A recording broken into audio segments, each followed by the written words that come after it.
What is going on, New York Giant fans? Welcome back to another Roster Bubble Series video.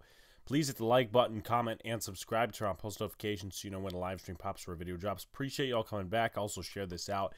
It's still the dead time here in the NFL offseason, and training camp is a few weeks away, but as mentioned before, it's still the dead time. Not a lot of content on the NFL basis being put out, and also, well, let's just say that other content creators aren't putting out the content we are. So would appreciate a share out on the video series, channel, whatever you can.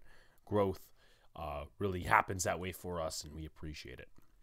So another Roster Bubble Series profile. What we do is we take a player that's on the cusp of being cut.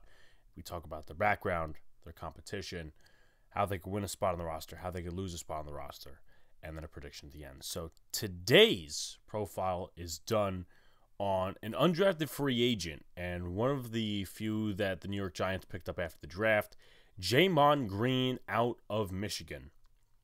So let's take a look at him, his stats, strengths and weaknesses coming out of college. Real quickly, just want to get his age up for you guys. So he is 22 years old. He is 22 years old, 6'2", 186. So he's lighter than most. But anyway, go back to his Michigan stats. He played 4 years at Michigan. In his first year, he had a total of 3 games played, 4 tackles. That's pretty much it. His second year at Michigan, the COVID season, 22 tackles, 8 pass deflections. His third year at Michigan, 1 interception, 1 pass deflection, half a tackle for loss, and 22 tackles overall in 9 games. And then 2022, his final year, 13 games, 20 tackles, 4 pass deflections. So some strengths and weaknesses coming out of college. He's very good in press man. He has strong hands and is a quick learner, and he's durable. So he doesn't get injured a lot, and if he does, he recovers very quickly. And quick learner, they had a couple of different defensive coordinators while he was at Michigan. I remember they had McDonald, who later went to the Baltimore Ravens to go be with John Harbaugh, and a couple other different guys. But he plays well within the Michigan system, or played well within the Michigan system. Now, some weaknesses for him. Run support is lacking. That could be an issue in terms of Wink Martindale because, I mean, the Giants obviously need help run defending, but at the same time, Wink, his scheme really specializes in stopping the run in a lot of moments, especially from corners. Lack of ball production. He's only got 1 interception over 4 years at Michigan. And he does have, let's see, 13 pass deflections over 4 years, but I feel like the ball production definitely could be better from someone who's very good in press man. And lack of head turning. He's got an issue with turning his head. I think that's very coachable, and also given the fact that we have probably one of the best DB coaches in Jerome Henderson, who probably is a future defensive coordinator in this league. So I think that could be coached with Mr. Gemon Green. And in 2022, he gave up 24 receptions for 320 yards, 2 touchdowns, actually 3 touchdowns. And I was reading a report that said, well, he, allows over 50% completion. That's not a problem because most corners in the NFL do that. But obviously, you would like the touchdowns maybe to go down a little bit. Obviously, from what I got in terms of the stats, 24 receptions, 320 yards, and 3 touchdowns, it doesn't give you the full glimpse of everything like Sports and Pro Football Reference would. So, anyway, you move to competition. Here's what it looks like. Aaron Robinson, we did a video on him a few days ago, so please check that out. A guy who's coming off of a serious injury, was out for the season, missed 15 games. The next guy, Leonard Johnson, who tore his ACL last year, is technically a second-year man, but really a first coming out of Duke. Rodarius Williams, drafted by the Giants in 21, didn't get much playing time last year, but he fits the scheme. The coaches don't like him, though, after the comment he made on social media last year about the lack of playing time. Zion Gilbert, who was an undrafted free agent last year. We also did another video on him a couple of days ago. Undrafted free agent last year out of FAU. Played in 1 or 2 games with the Giants, mostly in the slot and on special teams. And Amani Oruwariye, who they signed from the Detroit Lions, who has a ton of experience at the corner position. But anyway, how can Gemon Green win a roster spot? Be sticky in man coverage. Be all over the football. Improve as a run defender. Be a ball magnet. Stay healthy special teams. So I'm going to go through these one by one. Be sticky and press man. The Giants, I mean, they have a lot of good depth right now at cornerback. They could use more.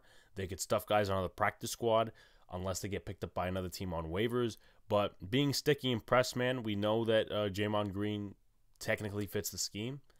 Be sticky, and you know what? With that, be a ball magnet. Obviously, there's a problem with the New York Giants coming back from last year, and also Gemon Green, where it kind of collides together. Gemon Green, not a ton of turnovers and not a ton of ball production. You really put that next to the Giants last year, who I think were last in turnovers, or actually last in interceptions. Last in interceptions last year. That's not really good. Now, I get it, the defense succeeded in some areas, and I'm not trying to nitpick, but the Giants do need to get more interceptions this year. So if Gemon Green can be a ball magnet, that really increases his chances of making the roster. Stay healthy. That's obviously going to be one of the more simpleton answers. Improve as a run defender. He definitely can make tackles. I've seen a lot of different film of him making tackles, getting screens, and stopping receivers and stuff like that. If he could do that against the run, I think he's definitely got a shot for the practice squad at least. Maybe the roster, depending on how the cornerback room kind of, fills out. And then special teams, I don't know what his experience is like on special teams. He probably is not a returner. But if he could be a gunner, he could challenge guys like Jeff Smith and some of the other corners on the roster and the safeties and whatnot. But the Giants do need help on special teams personnel-wise. So, we'll see what happens there. How can he lose? Outran, beat by third-string wide receivers. He's probably going to be most likely playing with the third string. Maybe second string, definitely not first string, unless like a ton of injuries happen, which I'm not wishing upon anyone. But he's mostly going to be playing with that third string. If he gets beat a lot, like Elijah Griffin and some of the other bums we had last year, he's not going to stick around too long. Injury, he recovers quickly, but injury is the easiest way to fall off a roster. Run defense still lacking. I mean, I don't think there's going to be a big microscope on that, only if he makes good plays, or really at all if he just is in the heat of the moment and, like, for instance, he misses his tackle. Not necessarily about getting to the line of scrimmage or, like, in like a highlight reel type of thing. It's noticeable, right? If he misses a tackle and then the running back goes for a touchdown, that's going to be noticed. If he makes a tackle in the backfield or stops a screen, that's going to be noticed. Those type of plays, not like the other intangibles. So I still don't think run defense is going to be a big part of him making the roster or not, because there's a lot of guys in the cornerback room and not many plays on the ball. I think that's going to affect his roster spot as well, and also his practice squad spot. The Giants need guys, depth, and starters who can play the ball really well in terms of ball production, interceptions, pass deflection, stuff like that. And Gemon Green, if he could get that up a little bit, I mean, he might not only increase a liking in terms of, the Giants liking him in terms of the coaching standpoint, but like other teams, as I say all the time, it's not just you're playing for the Giants and the Giants are scouting you. Other teams are scouting you across the league.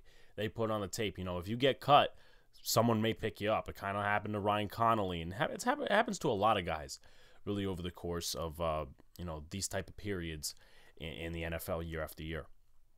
So how can he win? Be sticky and press man, improve as a run defender, be a ball magnet, stay healthy, and special teams. How can he lose? Outran by third-string wide receivers, injury, run defense still lacking, and not many plays on the ball. I have him getting cut, but I think he's an intriguing player to at least make the practice squad. I think he probably sticks on the practice squad. I think he could probably be better maybe than Zion Gilbert. We'll see what Leonard Johnson does, but I think Gemon Green has some potential to stick on the practice squad. But overall, I think the Giants' corner room right now is a little bit too crowded for him to stay. But we'll see what happens. Like, comment, subscribe to all the good stuff, turn on post notifications so you know when live stream pops your drops. Appreciate y'all coming back. Doing one of these every single day until training camp. So just to let you guys know on that, for a lot of the players I think that are going to be on the roster bubble. Peace out, guys. See you later. Stay cool.